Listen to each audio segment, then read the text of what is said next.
On a warm, breezy afternoon in Barbados, a group of children played by the seaside, laughing as the waves lapped the shore. Among them was young Neville Goddard, the fourth of 10 siblings in a lively and prominent family. As local legend has it, an old mystic, a seer who lived in a weather-beaten hut nearby, beckoned the children over to tell their fortunes. One by one, the seer predicted conventional futures for Neville's older brothers. One would become a doctor, another a businessman, and so on. All respectable paths appropriate for one of the island's influential families. But when the mysterious old man came to Neville, he paused. "Do not touch the fourth one," the seer warned, pointing directly at the wide-eyed boy. "He has a special mission to perform in the world, from God." Then, turning to Neville, the seer spoke a destiny that sounded like something out of a storybook. "You will journey to a distant land and spend your life there." In that moment, little Neville could not have fully understood, but a seed was planted, a hint that his life was going to be anything but ordinary. A few years later, that prophecy began to unfold. In 1922, at just 17 years old, Neville made the bold decision to leave his tropical island home and sail off to the United States. One can imagine him standing on the deck of a ship, the salty wind in his hair, and a world of possibility ahead. He was headed for New York City, the distant land foretold by the seer, with dreams of becoming a theatrical performer. New York in the 1920s was a dazzling maze of lights, theaters, and opportunity. Neville stepped into this world with youthful optimism. He found work to get by, taking a job at a department store, and soon ventured into the performing arts scene. By 1925, the young immigrant had landed a spot as a dancer at the famous Hippodrome Theater in Manhattan. Night after night, Neville danced under the spotlight in front of roaring crowds. It was exciting and glamorous on the surface, the kind of life he had imagined when he left Barbados. Yet, backstage, he was just another struggling performer trying to make ends meet in the big city. During these early New York years, Neville's personal life was as tumultuous as his career. Not long after arriving, he fell in love and married a young Englishwoman named Mildred in 1923. Neville was only 18 and Mildred was 8 years his senior. They soon had a baby boy, Joseph, born in 1924. For a time, Neville tried to balance the roles of aspiring entertainer, husband, and new father, but the marriage was troubled from the start. In later years, he admitted that on the day he wed Mildred, he already had a gut feeling that it was a mistake. The relationship never found solid ground. Mildred and Neville grew apart early on. In fact, they spent most of their 14-year marriage living separately. Their son Joseph remained with Neville, as the young father did his best to raise the boy. It was a difficult period, and behind Neville's charming stage presence was a man facing loneliness, financial strain, and the sting of a dream that wasn't quite coming true. By the early 1930s, Neville had been in America for over a decade. Outwardly, he had tasted a bit of success, a year performing here, a bit of money made there, but it all felt fleeting. In his private moments, he saw himself as having fallen short. "After 12 years in America, I was a failure in my own eyes," he later confessed frankly. He had earned money one year only to be broke the next. Worse, Neville felt embarrassed at the thought of returning to Barbados to face his family, who were all thriving in their conventional lives, while he, the one with the special mission, had yet to find his footing. In 1933, after his parents visited him in New York and sailed home, Neville walked away from the harbor with a heavy heart. He suddenly felt a deep longing to see Barbados again, to reconnect with his roots and perhaps escape the disappointments of New York. This urge caught him by surprise. For years, he hadn't even wanted to go back home. But now the desire to return was overwhelming, even though he was penniless and unemployed at the time. Neville didn't know it yet, but he was on the brink of a transformation. Desperate and curious about matters of the mind and spirit, he found himself drawn into conversations beyond the theater world. A turning point came during a work trip to England. While touring with a dance company in London, Neville struck up a friendly chat with a learned Scotsman. The Scotsman was well versed in metaphysics, ideas about the mind's influence on reality, and he generously lent Neville a stack of books on the subject. Neville dove into these texts, fascinated by the notion that thoughts and imagination could shape one's world. It was as if a new window had opened. By the time Neville returned to New York, the glitter of the stage had lost its allure. Inspired and a little awestruck by what he'd been reading, he decided to leave the theater entirely in 1932 and dedicate himself to pursuing these mystical studies full-time. It was a bold move, walking away from his performing career, but something deeper was calling him. Back in New York, Neville became a seeker. He explored different spiritual teachings and attended various lectures in the city's metaphysical scene. It wasn't long before another fateful introduction occurred, one that would change Neville's life forever. A friend persistently urged him to go listen to an Ethiopian Jew named Abdullah, who was known for his lectures on esoteric Christianity. Neville was skeptical. In fact, he later joked that he initially resisted meeting Abdullah because the friend who recommended him was someone whose judgment I did not respect because he made such poor financial investments. In Neville's eyes, this friend wasn't exactly a model of wisdom, so why take his advice on a spiritual teacher? Still, curiosity won out. Neville finally agreed to attend one of Abdullah's talks. From that night on, Neville became Abdullah's devoted student. The two men dove headlong into intensive study and practice, meeting 7 days a week for 7 years straight. Abdullah was no ordinary teacher.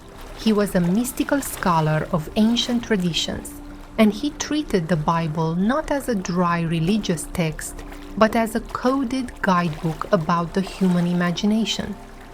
Night after night, in Abdullah's book-filled apartment on 72nd Street, Neville learned to see beyond the literal and to grasp a new perspective, that the entire world is consciousness pushed outward, and that imagination is God within. Abdullah didn't just teach theory, he gave Neville exercises in using his imagination to influence reality. One famous lesson began shortly after Neville started learning from Abdullah. As mentioned, Neville dearly wanted to visit his family in Barbados in 1933, but he had no money for the voyage. Seeing Neville's frustration, Abdullah gave him a curious instruction. He told Neville to live as if he were already in Barbados, not to wish or hope to go, but to imagine fully that he was there right now. "You are in Barbados," Abdullah insisted calmly, as Neville sat in his New York apartment, penniless and far from home. Walk the streets of Barbados in your mind. Sleep in your bed there. It sounded absurd, but Abdullah was serious. Whenever Neville tried to worry aloud about how he was supposed to get to the Caribbean with no funds, Abdullah would cut him off. "You are in Barbados," he would repeat, and refuse to discuss it further. At one point, Abdullah even slammed the door of his study in Neville's face rather than let him continue doubting. A tough love move to get Neville's thoughts back on track. For a couple of weeks, nothing happened, and Neville struggled to maintain the faith. But then, in early December, a remarkable turn of events unfolded. Neville awoke one morning to find an airmail letter slid under his door from his brother Victor in Barbados. With trembling hands, Neville opened it. Out fluttered a little piece of paper, a $50 draft check, and a note from Victor saying essentially, "We want you home for Christmas. Here's money for a ticket. Come." In disbelief, Neville learned that this was for the last steamer leaving New York for Barbados before Christmas.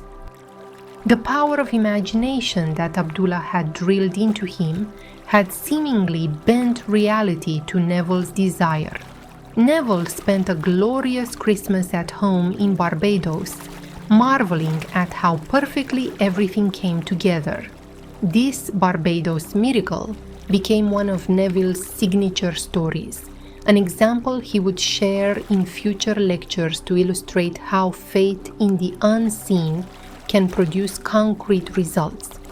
But at the time, it was simply a life-changing personal experience, proof to Neville that this strange new philosophy worked.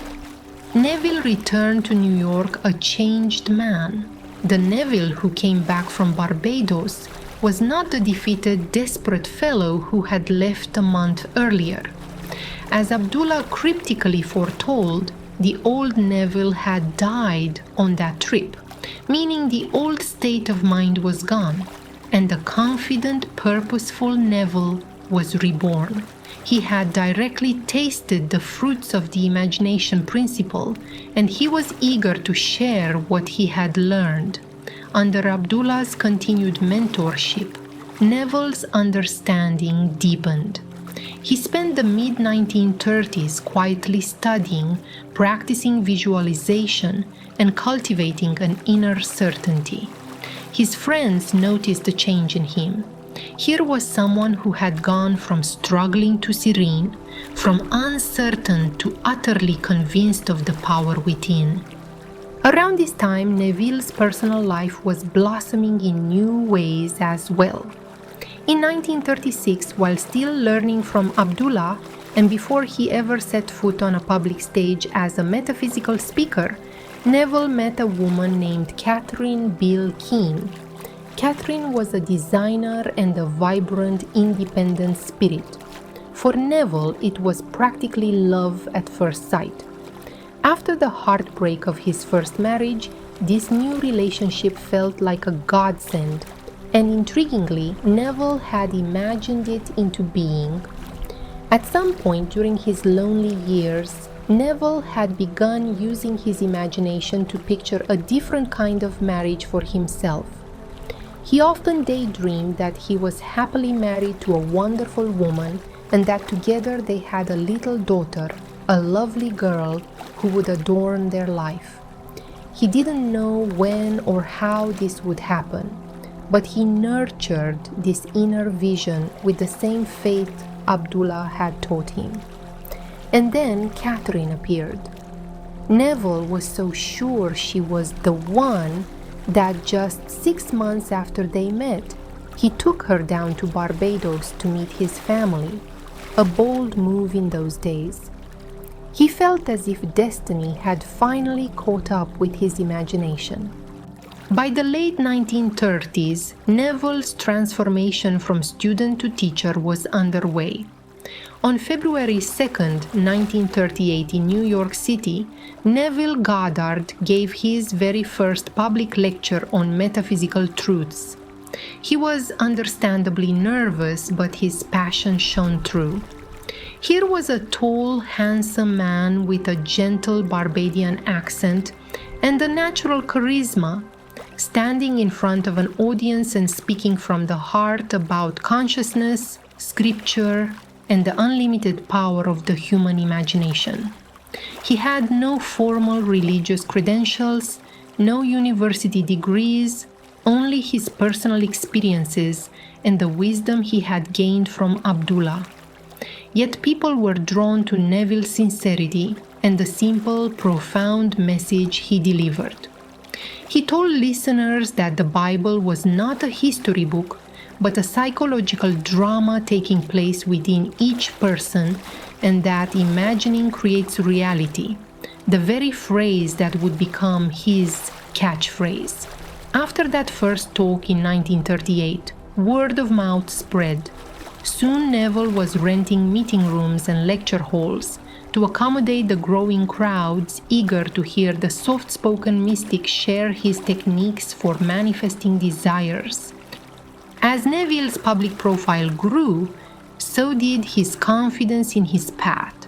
He started writing down his ideas in small books so that people could study and practice on their own. In 1939, he published At Your Command, a concise booklet that distilled the core of his philosophy. More books followed in the coming years, titles like Your Fate is Your Fortune and Feeling is the Secret, each expanding on the central theme that our feelings and assumptions shape our world. During World War II, Neville continued to lecture, sometimes to smaller groups due to the tumult of the times.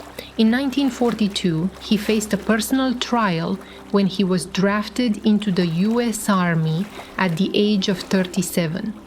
By this point, Neville had married Catherine and she was pregnant with their child. The thought of going off to boot camp, an older man by army standards, with a wife and a baby on the way, filled him with dread. But Neville decided to apply the very principles he taught others. Stationed at Camp Polk, Louisiana, he did not resign himself to a long military service. Instead, each night he imagined himself back home in New York, honorably discharged and reunited with his family. Sure enough, after only a short time, just a few weeks of basic training, Neville's commanders unexpectedly granted him an honorable discharge. The official reasons cited things like his age or the needs of his unit, but Neville had no doubt it was another case of mind over matter. The bonus outcome was that, thanks to his army stint, he also became a naturalized US citizen, something that likely would have taken longer otherwise. In any event, by mid-1943, Neville was back in civilian life, free to resume his mission of teaching. And now he had an even deeper conviction in what he was preaching, having used it to navigate a potential crisis in his own life. Catherine proved to be not only a devoted spouse, but also a true partner in Neville's spiritual journey. Though some of her more traditional relatives eyed Neville's unorthodox teachings with suspicion, they thought his ideas bordered on heresy. Even they admitted that he was a wonderfully kind husband. Catherine herself was completely supportive. She attended Neville's lectures, studied his methods, and even asked him to help visualize outcomes she desired. In every sense, she believed in him, not just as a charismatic teacher, but as the good man she knew intimately. Friends noted that if Neville threw a party and Catherine wasn't present, he would say the whole evening felt empty without her, and she felt the same about him. They were, as he often described, great lovers in the old-fashioned romantic sense, truly each other's best friend and confidant. With a happy family fueling his inspiration, Neville's career really took off. In the late 1940s and throughout the 1950s, he toured across America, giving lectures from San Francisco to New York and many places in between. Eventually, he made his home base in Los Angeles. There, in the post-war boom years, Neville Goddard became something of a phenomenon in spiritual circles. Every week, he spoke to capacity audiences at the Wilshire Ebel Theatre, one of the city's most famous venues, where people lined up to hear his message. He also began appearing on radio programs, and in the late 1950s, even hosted a local Los Angeles television program where he taught his principles on air. If you had walked into one of Neville's lectures during this era, you'd have found a diverse crowd, from housewives and businessmen to artists and Hollywood starlets, all riveted by this gentle Barbadian man's words. He had no notes in hand. He would simply stroll on stage in his suit, hands relaxed at his sides, and begin talking as if conversing with old friends. His style was warm and conversational, often laced with humor and vivid anecdotes. He had a knack for making mystical concepts feel down to earth and practical. People left his lectures feeling uplifted and empowered, eager to test out the law, as Neville called the technique of imagining desires fulfilled. Financially, these were good years for Neville too. Very good. In fact, by the time the 1960s rolled around, Neville had quietly become a wealthy man. Neville also received an unexpected windfall in 1951 when his father back in Barbados passed away and left him a significant inheritance, a block of stock in the family business. Suddenly, Neville had an independent source of income on top of his lecture earnings. He invested and managed his money wisely. While he certainly enjoyed luxury, he was known to travel first class always and take Catherine on lavish vacations around the globe. He wasn't obsessed with hoarding wealth. In fact, he often joked in his talks that anyone who managed to accumulate billions probably had to do something fishy to get it, and he personally didn't need more money than what felt comfortable. Despite his material success, Neville remained strikingly down to earth and approachable. He dressed well but modestly, often in simple suits. He had a playful side. Friends recall him enjoying a good joke and laughing easily. He wasn't a hermit mystic on a mountaintop. He moved through the world very much engaged in life's pleasures. He loved a glass of fine scotch in the evening and good conversation. Yet beneath the easygoing exterior was a depth of wisdom and a seriousness of purpose. Those close to him observed that Neville genuinely lived what he taught. If a challenge arose, he would quietly go within, apply his imagination to the problem, and trust the outcome to his inner faith. Over the years, countless people who tried his methods sent Neville letters and testimonials about how their lives changed, new jobs obtained, illnesses healed, relationships restored, and Neville would excitedly share these success stories in his lectures, not to brag. He always gave credit to the individual's belief, not himself, but to inspire others to try it too. By the late 1950s, Neville Goddard had been lecturing on the law of imagination for over 20 years. He was no longer the youthful dancer chasing fame. He was now a mature spiritual teacher at the height of his influence. And just when it seemed his philosophy couldn't go any deeper, Neville's own spiritual journey entered a new phase. In 1959, a series of spontaneous mystical experiences shook Neville to his core. He described the first and most dramatic of these experiences in detail. One night, he felt an intense vibration in his skull and woke to find that he was inside his own head, which had become a tomb. In this visionary state, he pushed his way out, essentially experiencing a symbolic birth from his own skull, an echo of the nativity story but on a personal psychological level. Over the next several years, more visions followed, visions that mirrored biblical prophecies, such as encountering the personification of God as pure love and seeing his spiritual son, a Christ-like figure, call him Father. He began to refer to this collection of experiences as the promise. While the law was about obtaining worldly goals through imagination, the promise was about the fulfillment of humanity's divine potential, awakening as one with God. Neville hadn't anticipated this at all. As he candidly admitted, "I did not know of the promise until I began to experience it." Beginning that summer, 1959, and continuing during the next 3.5 years. It was as though a new chapter of his life opened in his mid-50s, one focused not on getting but on being. By the 1960s, Neville's focus shifted more toward the mystical side of his message.